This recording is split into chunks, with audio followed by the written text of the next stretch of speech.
আমরা জানি যে রাম ও জনকনন্দিনী সীতার দুই ছেলে লব ও কুশ, কিন্তু বেশিরভাগ মানুষই জানেন না মাতা সীতা এক ছেলের জন্ম দিয়েছিলেন। তবে দ্বিতীয় ছেলেটি কার, তাহলে শুনুন।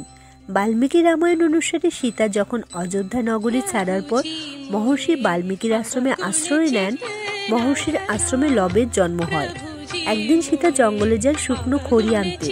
মহর্ষির আশ্রমে লবকে দেখতে না পেয়ে ভাবেন জঙ্গলি পশু লবকে নিয়ে গিয়েছে। মহর্ষির চিন্তায় পড়ে যান। সীতা যখন একথা শুনবে তখন সে সন্তান হারানোর যন্ত্রণা সহ্য করতে পারবে না। মহর্ষি বাল্মীকি নিজের সিদ্ধির বলে কুশের সাহায্যে এক শিশুপুত্রের জন্ম দেন। মহর্ষি নিজের তপের সমস্ত শক্তি একত্রে সঞ্চারিত করে পুত্রের শরীরে প্রাণের স্পন্দন ঘটান। সীতা জঙ্গল থেকে আশ্রমে এলে মহর্ষি আশ্চর্য হয়ে যান, দেখেন লব সীতার কোলে। এদিকে সীতা লবের মতো দেখতে শিশুকে দেখে খুবই আনন্দিত হন।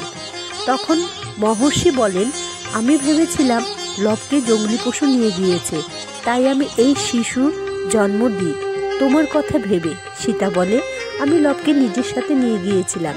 সীতা আনন্দের সাথে শিশুকে নিজ পুত্র রূপে গ্রহণ করে। কুশিয়ারের থেকে শিশুর জন্ম হওয়ায় পুত্রের নাম রাখা হয় কুশ।